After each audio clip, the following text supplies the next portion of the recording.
The Lord be with you. I'm Deacon Keith Fournier, and our first reading is from the book of the prophet Jeremiah. You have seduced me, Yahweh, and I've let myself be seduced. You have overpowered me. You were the stronger. I am a laughingstock all day long. They all make fun of me.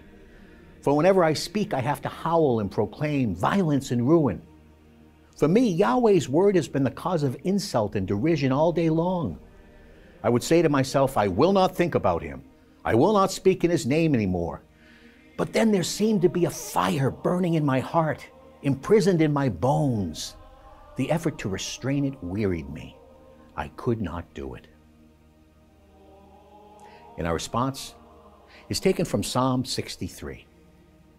Thus I have gazed on you in the sanctuary, seeing your power and your glory. Better your faithful love than life itself. My lips will praise you. Thus I will bless you all my life. In your name lift up my hands. All my longings fulfilled as with fat and rich foods. A song of joy on my lips and praise in my mouth. On my bed when I think of you, I muse on you in the watches of the night. My heart clings to you. Your right hand supports me. May those who are hounding me to death go down to the depths of the earth.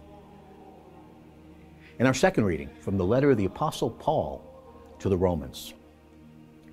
I urge you then, brothers, remembering the mercies of God, to offer your bodies as a living sacrifice, dedicated and acceptable to God.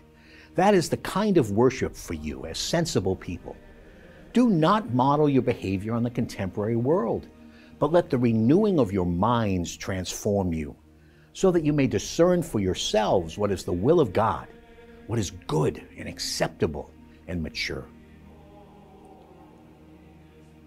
A reading from the Holy Gospel according to St. Matthew.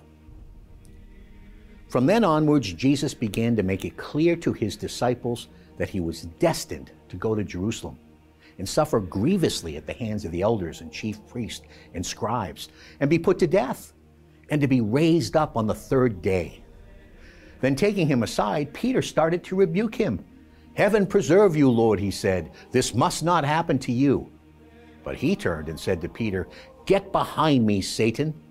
You are an obstacle in my path, because you are thinking not as God thinks, but as human beings do.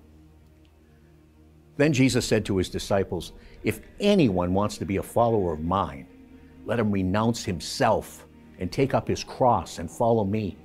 Anyone who wants to save his life will lose it, but anyone who loses his life for my sake will find it. What then will anyone gain by winning the whole world and forfeiting his life? Or what can anyone offer in exchange for his life? For the Son of Man is going to come in the glory of his Father with his angels, and then he will reward each one according to his behavior. The Gospel of the Lord.